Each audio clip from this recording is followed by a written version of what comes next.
Bismillahirrahmanirrahim. Assalamualaikum warahmatullahi wabarakatuh. Perkenalkan, kami dari kelompok 8 dengan beranggotakan saya sendiri, Safety Yuniar Basari, dan rekan kelompok saya, Mas Bagus Nananjaya. Di sini, kami akan mempresentasikan mengenai demokrasi antara teori dan pelaksanaannya di Indonesia. Sebelumnya, kami ucapkan terima kasih kepada Bapak Irfan Afrianto Eskom MM selaku dosen pengampu Pancasila yang telah memberikan kesempatan bagi kami untuk melakukan presentasi ini. Untuk materi pertama akan dibacakan oleh rekan saya Mas Bagus Dananjaya. Baik, Assalamualaikum warahmatullahi wabarakatuh. Pertama-tama perkenalkan, nama saya Bagus Dananjaya. Sini saya selaku pemateri pertama akan menjelaskan materi yang kami bawakan yang berjudul Demokrasi Antara Teori dan Pelaksanaannya di Indonesia. Sebelum beranjak lebih jauh, kita perlu tahu terlebih dahulu apa itu demokrasi. Jadi demokrasi secara etimologis terdiri dari dua kata yang berasal dari Yunani, yaitu demos yang berarti rakyat atau penduduk suatu tempat, dan kratein atau kratos yang berarti kekuasaan dan kedaulatan. Sedangkan menurut Kamus Besar Bahasa Indonesia, demokrasi sendiri ialah gagasan atau pandangan hidup yang mengutamakan persamaan hak dan kewajiban serta perlakuan yang sama bagi semua warga negara. Kemudian, sistem pemerintahan demokrasi merupakan sistem pemerintahan di mana hukum, kebijakan, kepemimpinan, dan usaha besar dari suatu negara atau pemerintahan lain secara langsung atau tidak langsung diputuskan oleh rakyat. Kemudian selanjutnya ada beberapa ahli yang mengemukakan pendapatnya tentang arti demokrasi itu sendiri. Yang pertama dari Abraham Lincoln. Ia mengatakan bahwa demokrasi adalah pemerintahan dari rakyat, oleh rakyat, dan untuk rakyat. Kemudian ada Charles Castello. Dia mengatakan demokrasi adalah sistem sosial dan politik pemerintahan diri dengan kekuasaan-kekuasaan pemerintah yang dibatasi hukum dan kebiasaan untuk melindungi hak-hak perorangan warga negara. Selanjutnya ada John L. Esposito. Menurutnya demokrasi adalah kekuasaan dari dan untuk rakyat. Jadi, setiap warga negara berhak untuk berpartisipasi, baik terlibat aktif maupun mengontrol kebijakan yang dikeluarkan oleh pemerintah. Selanjutnya, ada Hans Kelsen. Dia mengatakan bahwa demokrasi adalah pemerintahan oleh rakyat dan untuk rakyat. Kemudian yang melaksanakan kekuasaan negara ialah wakil-wakil rakyat yang terpilih. Masih ada lagi, yaitu dari Montesquieu. Dia menyebutkan bahwa demokrasi adalah kekuasaan negara yang dibagi dan dilaksanakan oleh 3 lembaga atau institusi yang berbeda dan terpisah satu sama lainnya, yaitu legislatif, eksekutif, dan yudikatif. Dan yang terakhir, ada pengertian demokrasi menurut Haris Soh. Menurutnya, demokrasi adalah suatu bentuk pemerintahan rakyat. Karenanya, kekuasaan pemerintahan melekat pada rakyat juga merupakan HAM bagi rakyat untuk mempertahankan, mengatur, dan melindungi diri dari setiap paksaan dalam suatu badan yang diserahkan untuk memerintah. Berlanjut ke poin berikutnya, yaitu jenis-jenis demokrasi. Jadi berdasarkan pada titik berat perhatiannya, demokrasi dibagi ke dalam beberapa jenis. Yang pertama ada demokrasi formal, yaitu suatu demokrasi yang menjunjung tinggi persamaan dalam bidang politik, tanpa adanya disertai upaya untuk mengurangi atau menghilangkan kesenjangan dalam bidang ekonomi. Biasanya bentuk demokrasi ini dianut oleh negara-negara liberal.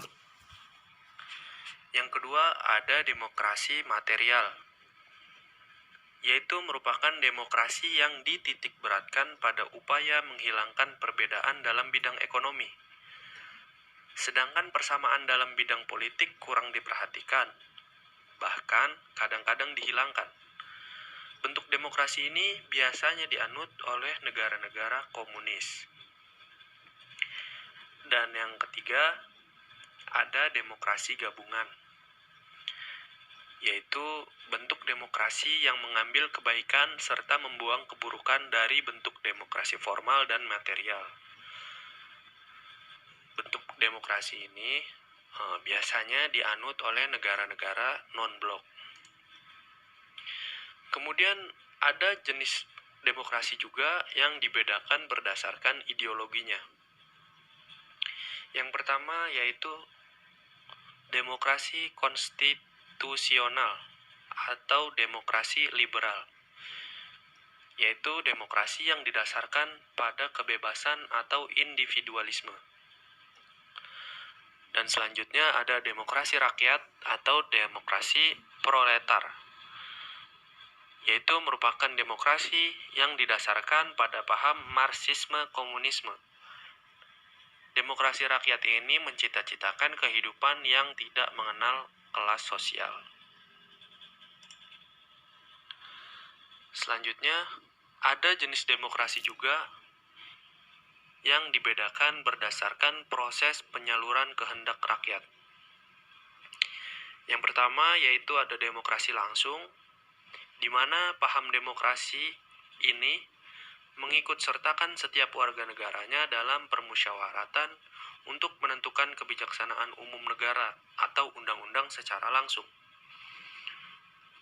Dan selanjutnya ada demokrasi tidak langsung, yaitu demokrasi yang dilaksanakan melalui sistem perwakilan.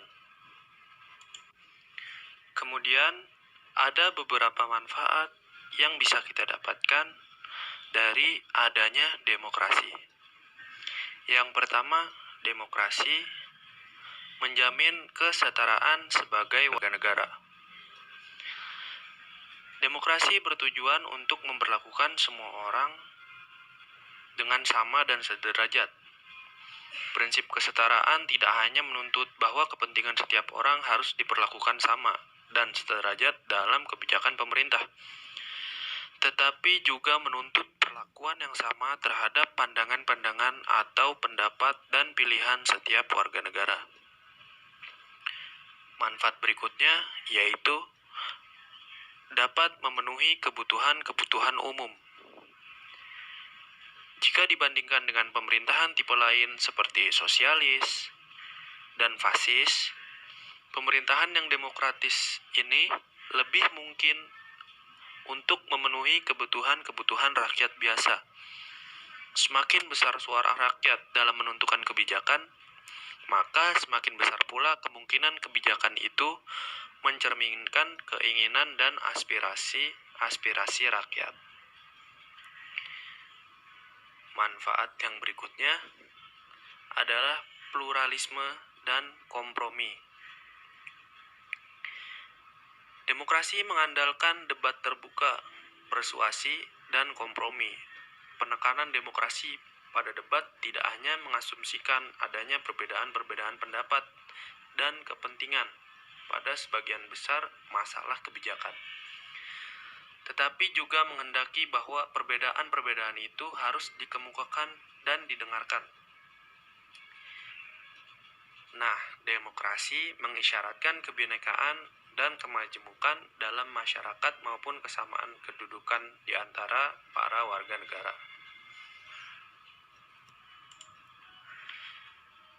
manfaat yang berikutnya adalah menjamin hak-hak dasar.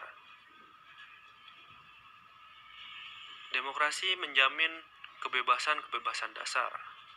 Diskusi terbuka sebagai metode mengungkapkan dan mengatasi masalah-masalah perbedaan dalam kehidupan sosial tidak dapat terwujud tanpa adanya kebebasan-kebebasan yang ditetapkan dalam konvensi tentang hak-hak sipil dan politis. Hak kebebasan berbicara dan berekspresi, hak berserikat dan berkumpul, hak bergerak, dan hak untuk mendapatkan perlindungan atas keselamatan diri. Negara-negara demokrasi dapat diandalkan untuk melindungi hak-hak tersebut. Dan manfaat yang terakhir yaitu pembaruan kehidupan sosial. Dengan adanya demokrasi ini memungkinkan terjadinya pembaruan kehidupan sosial, penghapusan kebijakan-kebijakan yang telah usang secara rutin, dan penggantian para politisi dilakukan dengan cara yang santun dan damai, menjadikan sistem demokratis mampu menjamin pembaruan kehidupan sosial. Sekian pemaparan materi yang bisa saya lakukan, dan selanjutnya bisa dilanjutkan oleh Mbak Sefti selaku pemateri kedua. Dari saya cukup sekian. Wassalamualaikum warahmatullahi wabarakatuh. Terima kasih Mas Bagus. Selanjutnya akan saya lanjutkan mengenai nilai-nilai demokrasi. Nilai-nilai dari demokrasi membutuhkan hal-hal berikut. 1. Kesadaran dan pluralisme. Masyarakat yang hidup demokratis harus menjaga keberagaman yang ada di masyarakat. Demokrasi menjamin keseimbangan hak dan kewajiban setiap warga negara. Maka, kesadaran akan pluralitas sangat penting dimiliki bagi rakyat Indonesia sebagai bangsa yang sangat beragam dari sisi etnis, bahasa, budaya, agama, dan potensi alamnya. 2. Sikap yang jujur dan pikiran yang sehat. Pengambilan keputusan didasarkan pada prinsip musyawarah mufakat dan memperhatikan kepentingan masyarakat pada umumnya. 3. Demokrasi membutuhkan kerjasama antar warga masyarakat dan sikap serta itikat baik. Demokrasi membutuhkan kerjasama antar anggota masyarakat untuk mengambil keputusan yang disepakati semua pihak. Masyarakat yang terkotak-kotak dan penuh curiga kepada masyarakat lainnya mengakibatkan demokrasi tidak berjalan dengan baik. 4. Demokrasi membutuhkan sikap kedewasaan. Demokrasi mengharuskan adanya kesadaran untuk dengan tulus menerima kemungkinan kompromi atau kekalahan dalam pengambilan keputusan. Semangat demokrasi menuntut kesediaan masyarakat untuk memberikan kritik yang membangun, disampaikan dengan cara yang sopan dan bertanggung jawab untuk kemungkinan menerima bentuk-bentuk tertentu. 5. Demokrasi membutuhkan pertimbangan moral. Demokrasi mewajibkan adanya keyakinan bahwa cara mencapai kemenangan haruslah sejalan dengan tujuan dan berdasarkan moral serta tidak menghalalkan segala cara. Demokrasi memerlukan pertimbangan moral atau keluhuran. Akhlak menjadi acuan dalam berbuat dan mencapai tujuan. Selanjutnya, pelaksanaan demokrasi di Indonesia. Yang pertama, demokrasi liberal tahun 1950 sampai 1959. Demokrasi liberal atau demokrasi parlementer berlaku pada tahun 1950 sampai 1959. Pada saat itu, konstitusi yang berlaku adalah UUDS 1950. Berdasarkan UUDS 1950, sistem pemerintahan dan demokrasi yang diterapkan di Indonesia yaitu sistem parlementer dan demokrasi liberal. Artinya, kabinet menterinya diajukan oleh parlemen DPR dan bertanggung jawab kepada parlemen DPR. Di dalam sistem parlementer ini, kepala pemerintahan adalah Perdana Menteri dan Presiden hanya sebagai kepala negara. Masa demokrasi liberal ini membawa dampak yang cukup besar, yaitu pembangunan tidak berjalan lancar karena kabinet selalu silih berganti. Tidak ada partai yang dominan, maka seorang kepala negara terpaksa bersikap mengambang di antara kepentingan banyak partai. Di dalam sistem multipartai tidak pernah ada lembaga legislatif, yudikatif, dan eksekutif yang kuat. Munculnya pemberontakan di berbagai daerah, DII atau TII, Permesta, APRA, RMS, memunculkan ketidakpercayaan publik terhadap pemerintahan saat itu. Yang kedua, demokrasi terpimpin pada tahun 1959 sampai 1966. Demokrasi terpimpin atau demokrasi terkelola yaitu seluruh keputusan serta pemikiran berpusat pada pemimpin negara saja. Menurut TAP MPRS 08 MPRS tahun 1965, demokrasi terpimpin adalah kerakyatan yang dipimpin oleh hikmat kebijaksanaan dalam permusyawaratan perwakilan yang berasaskan musyawarat untuk mufakat secara gotong royong bagi semua kekuatan nasional yang progresif revolusioner dengan berporoskan nasakom, nasionalisme, agama, dan komunisme.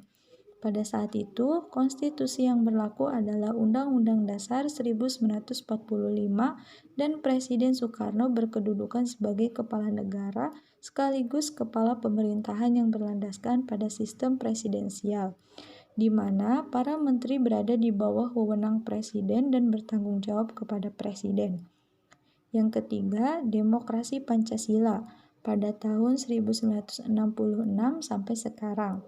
Demokrasi Pancasila adalah demokrasi yang merupakan perwujudan kerakyatan yang dipimpin oleh hikmat kebijaksanaan dalam permusyawaratan perwakilan yang mengandung semangat ketuhanan yang Maha Esa, kemanusiaan yang adil dan beradab, persatuan Indonesia, dan keadilan sosial bagi seluruh rakyat Indonesia. Selanjutnya, prinsip-prinsip demokrasi Pancasila, yaitu 1. Persamaan hak dan kewajiban bagi seluruh rakyat Indonesia. 2. Keseimbangan antara hak dan kewajiban. 3. Pelaksanaan kebebasan yang bertanggung jawab secara moral kepada Tuhan Yang Maha Esa, diri sendiri, dan orang lain. 4. Mewujudkan rasa keadilan sosial. 5. Pengambilan keputusan dengan musyawarah mufakat. 6. Mengutamakan persatuan nasional dan kekeluargaan. Dan yang terakhir, menjunjung tinggi tujuan dan cita-cita nasional. Selanjutnya, pengakuan resmi bahwa Indonesia adalah negara demokrasi terdapat pada 1. Undang-Undang Dasar 1945 Pasal 1 Ayat 2 yang berbunyi kedaulatan berada di tangan rakyat dan dilaksanakan menurut Undang-Undang Dasar.